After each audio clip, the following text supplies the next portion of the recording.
Hello and welcome back to another episode of Critical Reactions with your host Bryan. We're going to wrap up this week's of Bryan showcasing cool music that he likes with another Human Abstract track. Yesterday we looked at Counting Down the Days from their second album, Midheaven. Today we're going to be looking at, I believe it was their first single? Maybe it was their second single from their final album, which was called Digital Veil. This track that we're looking at is called Faust. If you listened to Counting Down the Days with me yesterday, this is going to be a drastically different song in general. That one was more progressive rock with a slightly progressive metal leaning. This one's straight up death metal, technical death metal at that. They had a bit of a lineup change between the two albums, picked up a new vocalist, and this vocalist has some gnarly harshes to him. So they used them quite a bit in this track. Let's dive in and see what the Human Abstract is bringing to the table with Faust.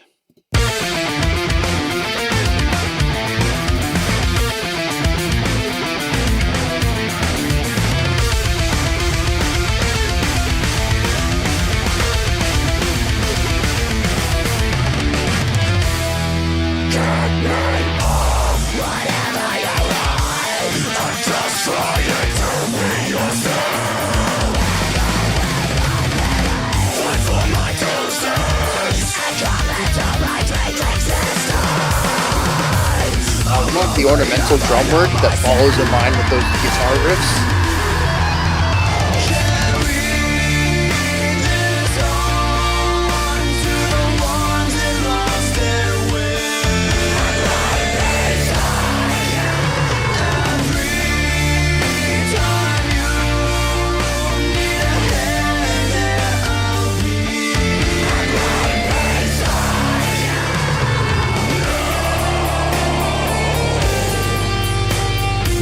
Symbol work right here.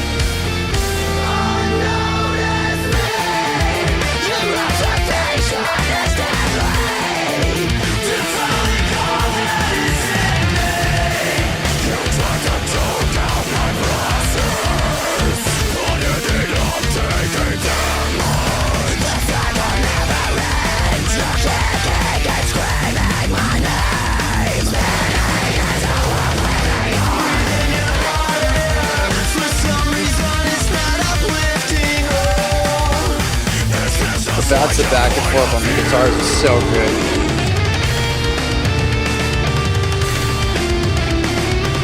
You gotta get me off.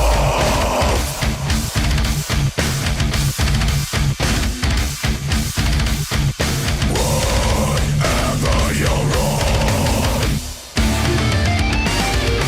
It's such a big jump away from breakdown to expansive guitar work.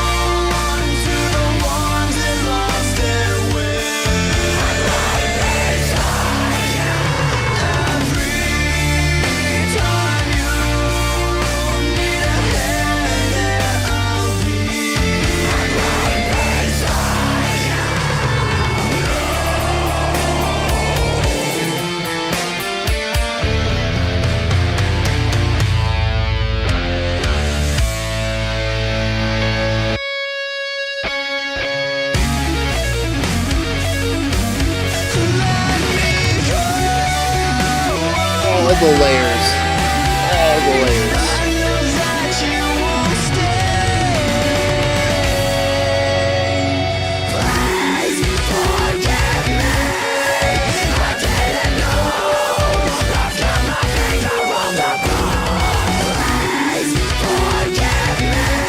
Got the layered vocals here.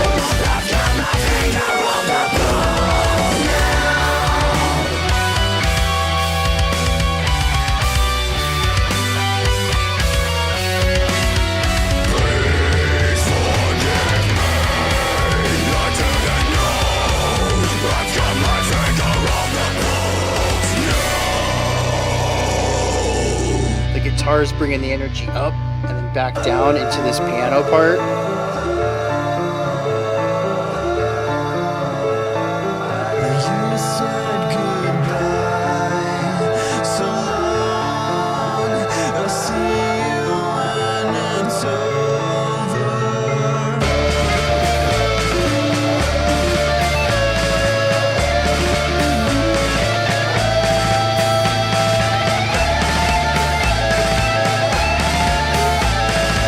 We have a fun bass part coming up soon.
Such a cool ending.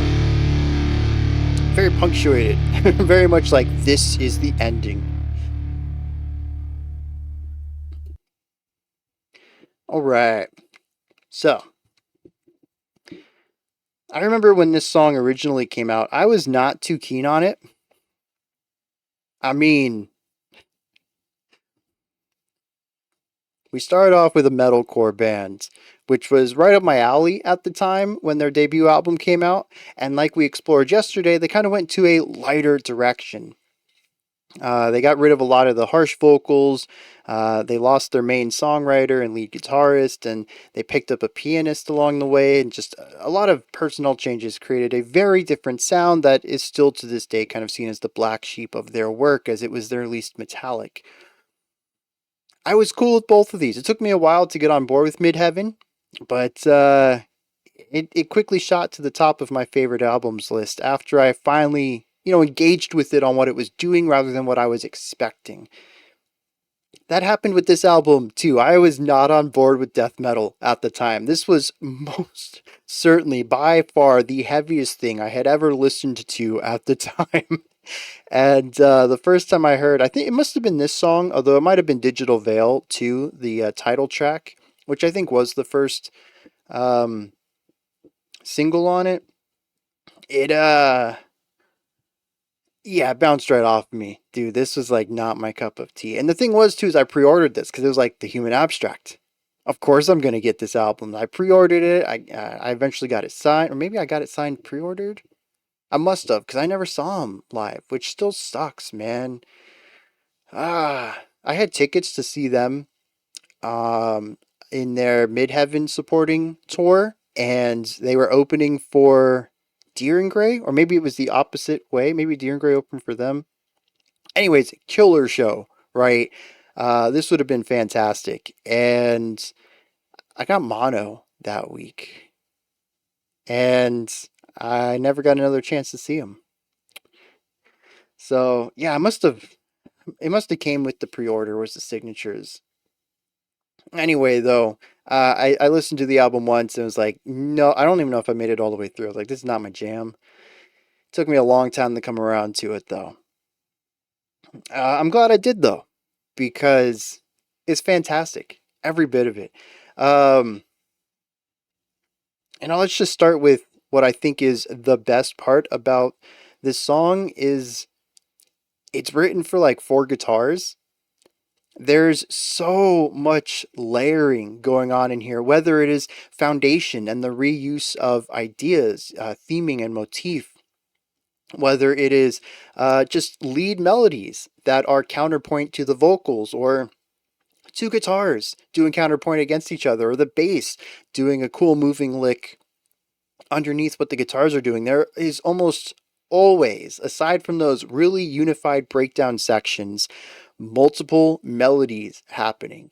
And the melodies aren't like, hey, we wrote a cool, 2 or 4 beat thing, we're gonna loop it. Nah, these are mostly linear melodies. And I just love it. You have the trading off of ideas. We heard that at the end with the final two guitar lead melodies, where we saw one guitarist play it, and as he was wrapping up his idea, the other guitarist came in and that wrapped up the song, and just kind of the other guitar scooped under and played more foundational stuff under there, supporting it. And there's just like there's so much interconnectivity between all of the melody writing on this across the vocals, all two guitar. There's two guitarists in the band at this point, right? It's been a while since I looked at the personnel list on this specific album. I know they had 3 guitarists for their last one. I think they only had 2 for this one, and the bassist though. And then of course they recorded extra tracks. I do think that there is a point in this album where there are 4 guitars playing at once. Those points are so good. The opening track, Elegiac, is just gorgeous instrumental work. But anyways, I'm gushing about a different track. This one just has so many points where you'll find multiple melodic elements, and it never lets up. There is no point in here other than those breakdowns where we're just gonna have one idea, and you're just gonna have to deal with that. And we'll get to the breakdowns later when we get to the thematic resonance of this track, but I do believe that there is a purpose for those other than the fact that metal needs breakdowns because they're cool. Because we do hear these unified breakdowns all across this album, but I do feel like they have a purpose here inside of the larger artistic vision that I don't think I'd be able to make this connection on other tracks. So yeah, at the end of the day, it probably just is because they're making cool metal music, right? But I do see a connection here that I want to make later on. But yeah, there's just the melodies are fantastic, the harmonies are great, the counterpoint is excellent, and everybody gets in on it. It's not like the bassist just gets to play pedal tones while everyone else has fun. There's just so much that goes into crafting this song from start to finish, and I love it. The other thing too is, not just looking at the melodic instruments, but the drum work in here as well. I mentioned it right off the bat in that first drum fill at the end of the opening section. The drummer got to mimic sort of the movement of the guitar. The guitars were doing a transition lick to get into the next section, and the drummer was also playing a fill with the drums, with the guitar. And if the guitars were descending in notes, they would go from their top tom to a low tom, or if they made a leap to a much higher note, they might shift to cymbals to kind of have that pitch movement as well. And it's just very cool. The drummer, the Human Abstract's drum work has always been very melodic, even from their first album. And actually, off the top of my head, I don't know if the drummer changed across the 3 albums. I know we had a vocalist shift here, we had some guitarist shifts. I don't think this bassist was the bassist from the first album, but I don't know about the drummer. Regardless, the drum work here is phenomenal. I love moments like that. The drummer does a great job of keeping time, being that metronome, while also putting in some interesting flourish at times and cool little drum fills. But there's also a lot of moments where the drummer will engage with more melodic writing. And instead of being something closer to a metronome of keeping the time, they'll feel like they're playing the melody alongside some of the other instruments. And that's just, I love that. I really do. I'm a huge fan of melodic drumming, and I think this band might have been where I developed that love for it. Because I'm trying to think of what I would have listened to prior to like 2008, I guess, is when I got into their debut album. And yeah, I don't know that I would have heard any drummers doing anything that wasn't more metronomic, keeping that rhythm going. This might have been the group that did it. Um, so the drum work's just awesome. It's technical, it's precise, it's constantly doing cool things, and it's melodic on top of that. It's just, yeah, I'm on board with all of that. Now the vocals too, as I mentioned, uh, the harsh is still. I've developed an ear for it. I've heard this album hundreds, thousands of times now, maybe since it came out at the beginning of the 2010s. I It's not super abrasive anymore, but still don't know that it's my cup of tea. But we do have plenty of variety, and I think that really is the key to getting me into harsh vocals like this. We have the low growls, we have the high screams, we have something that kind of sits in between both of them, sort of like a lower fry scream maybe, and then we also have the clean vocals, and we have layerings of all of that too. There are sections in here with large harmonic vocal stacks where we have two or three clean vocals all providing harmony with each other, but we also have plenty of sections where we will have one of the harshes paired with the cleans, or maybe both of the harsh styles on top of each other, and it creates a lot of texture alteration throughout this song, that even though the vocals don't really change much in the greater scope of things, right? There's the cleans, there's two harshes. The cleans don't really do anything. We don't really have strong belts in this track. We do hear them on a couple of other songs where he'll push into like a compressed clean, lots of volume, lots of air pressure kind of stuff. I don't really think we got too much of that on this one. But because we're constantly jumping around between all of these, it creates something that feels more dynamic. It doesn't feel like it ever stagnates.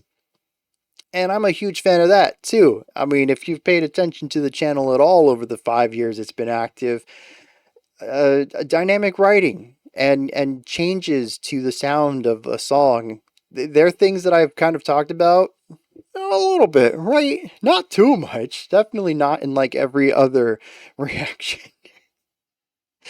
Um, but it does help here. And I do think that if the vocals were more growly all the time, I don't know if this album would have ever clicked with me. It really helps to have some of the cleans, have those highs in there, to just create that dynamic writing within it. Speaking of dynamic writing, there are two kinds of writing in this. There's the highly layered stuff where we have multiple guitars and the bass and the vocals and sometimes even the drums all coming together to create this intricate cogwork device where everything's just working perfectly in tandem with everything else, creating something rather complex but still easy to listen to, very digestible as far as death metal goes. We have other sections where everything works on a single idea, the breakdowns. We have this constant push and pull of the song. Sometimes it just wants to be this single idea, and other times it wants to be complex machinery. I really like this. First of all, it gives the song this nice ebb and flow. We can feel when the tide comes in and is more complex, and when the tide comes out and it's shallower, it's simpler. And it does so, I think, at perfect pacing. But also in the concept of pacing is intensity too. Rising ideas, rising tension, even rising pitch when we look at melody lines. When they'll rise up and then come down to sort of settle on a note, bringing the energy down before transitioning into a lighter section, such as moving into the piano part in the bridge. The way that the song just is, it's controlled from start to finish, the way that we move from one idea to the next, it's masterfully crafted. And there's a deft hand guiding the path of the song and basically steering it exactly where it needs to go. There's nothing in here that I feel is out of place in any way. Nothing that feels that it comes out of nowhere.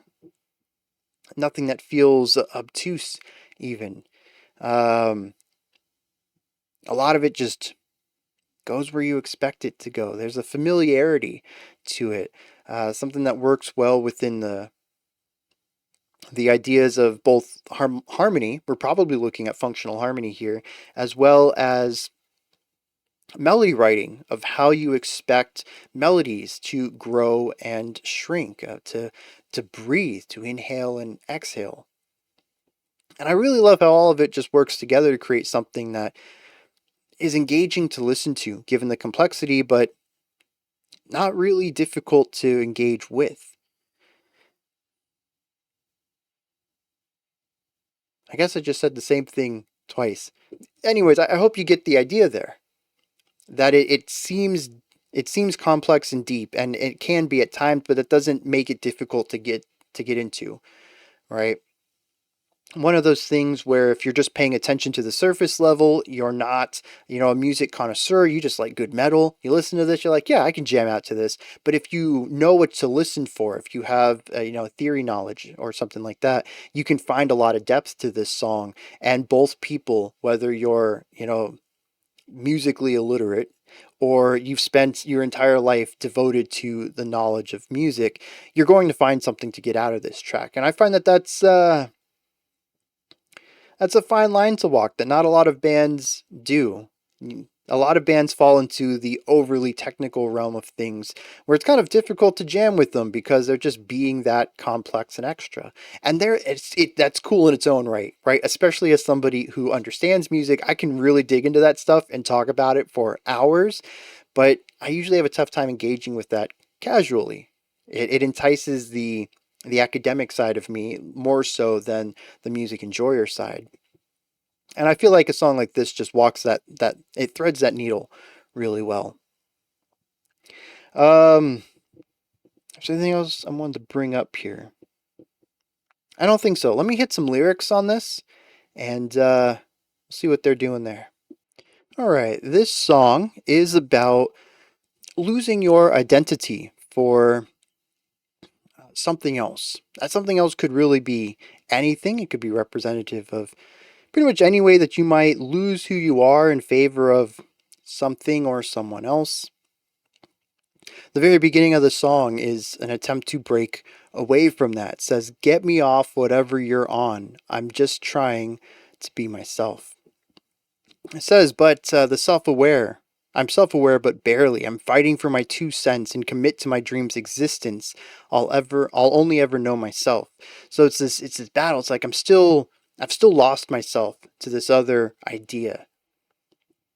But I want to break free from that. And it's an uphill struggle. It's so tough to do. The chorus kicks in here. We'll hear it a couple of times throughout this track.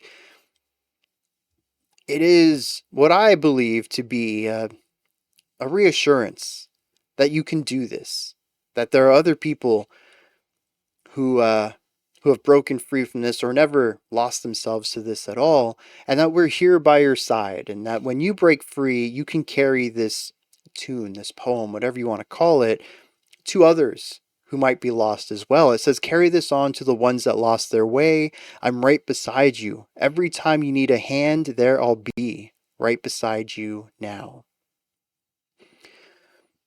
You're not in this alone. We'll help you break free of this. We cut back to the battle. He says, "Unnotice me now. Your observation is deadly, defiling all that is in me. You've tried to choke out my process.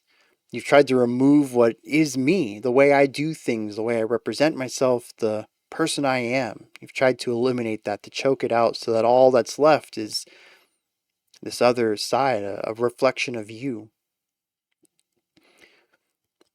He says the cycle never ends. You're kicking and screaming my name, spinning into oblivion. I really like this. It represents this other person or concept or whatever that this person gave their identity up for. It's worthless. It's childlike without the power over this person. And as soon as they've wrestled the power away from it, they just become a petulant, whining child. You kick and you scream, you want me back. He says, "Go ahead and breathe your hot air. You think for some reason it's not uplifting, but it's dense, just like your point of view." I really like that line, really biting into just how idiotic and worthless this other thing is that they've originally gave themselves up to. Now, having divorced themselves from that concept, being able to see it for its true self. Later on, we have a repetition of "Please forgive me. I didn't know. I've got my finger on the pulse now." I like to think this is somebody who feels a bit repentant for maybe what they did when they were under the influence of this other individual, when they lost their sense of self. And he says, I see how things are now. I have my finger on the pulse. I understand the reality of things. Forgive me. I didn't know." And then we have the final bit right here, which I love. He says, I know what you are thinking. How could you take apart my safety? Almost as if they were lulled into removing their identity from themselves and being part of this larger collective because they felt it was going to make them safer, maybe even better. And now that they're like, wait, you're doing what? That's not going to help me out. Why did I allow myself to be swindled by this? No, I know what you're thinking now. How could you do this to me? And then we have a cut back to the clean vocals of the chorus. It says, "We're not the ones keeping you down." And then we cut back to the chorus again, and it says, "Carry this on to the others that have lost their way. And when you need us, we'll be there. I'm right there with you right now." And it's just a fantastic song about trying to find identity in a collective that strips your identity, kind of catching whiff of this after time of being in this, we can call it a cult, I guess, maybe, and being like, wait a second, what am I even doing here? None of this makes sense. You don't have power over me. You need me more than I need you, and what you're doing isn't helping me at all, which is why I came here in the first place.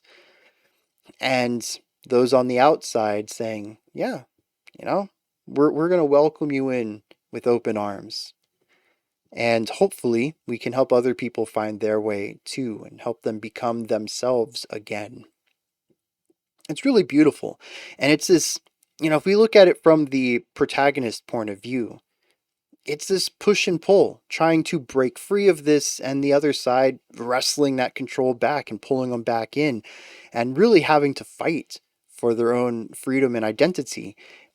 The music does this really well, as I mentioned, kind of alluded to earlier, between the more complex, layered stuff that feels more unique and the very straightforward, everybody does one thing breakdown idea. And like I had mentioned, that it shows up a lot on this album, so maybe it wasn't necessarily designed for this, but it works very well in this concept of being something unique and personal and you versus part of everything else with that unified vision. A bunch of people shouting, "We are all individuals" at the same time. I don't know. This song just really works for me. It showcases a lot of the things that I enjoy in this era of the human abstract on their composition side, the lyricism. I still don't think it's quite as poetic as some of Nathan's lyrics. I still think, as far as lyrics go, the language of it, I prefer the first two albums, but I mean, the themes, what they're talking about on this album, it's phenomenal. And I mean, just the track right before this, I think, yeah, the track right before this is called Digital Veil. And the first verse opens up with something like, just give me my update right now. Give me access to my latest opinion. It says, I've tried to take off my digital veil, but I'm blinded by the sun. It's awkward being in the light. I just need my digital veil back. Definitely talking about, social media and people being told what to think through that. And then we have this song about, losing your identity to something larger. This album's just fantastic. It really is. And quite ahead of its time, too. They recorded this, I think, in 2010, releasing it in 2011, right there on the cusp, I think, of people beginning to recognize the dangers of social media. So, yeah, I mean, it's just a great band. Honestly, go listen to their three albums. They're all drastically different, but they're all so good, too. And if you didn't enjoy this, then maybe don't do that. Here's something interesting. AJ Minette wrote about this, saying that instrumentally the music explores the Hirajoshi scale. I don't know what scale that is. Functional harmony, which I mentioned, and key relationships based on chromatic medians. I learned about chromatic medians once. It has slipped my mind. It's one of those things that I haven't heard in so long. Also, the bass line, the lowest guitar and the bass guitar, or the chorus, is a nod to Brahms' Cello Sonata No. 1 in E minor. Very cool. that explains the great bass work in here. So yeah, I mean, this is just lovely stuff. Anyways, those are my thoughts. The Human Abstract's Faust. You may have recognized this track. I did check this out way back at the beginning of this channel in 2020, I think. And I went and listened to that reaction, and I really didn't say much of value. This was before I really went into analysis. So I figured it'd be okay to do it again, just because I want to showcase it. Last time it was a request. All right. Those are my thoughts, though. Human Abstract's Faust. What do you think of this? Is there anything that stood out to you? Anything that you would like to add on to what I said or correct me on? Maybe you have your own interpretation of things. Please let me know. Put all that stuff down in the comments alongside any other thoughts you might have about this song. Above that, in the description box, you'll find a link to Linktree. Takes you here. You can find links to my music, ways to support the channel, a link to the Discord server, and so much more. Above that, if you could, like, subscribe, and ring the bell. I greatly appreciate all three of those.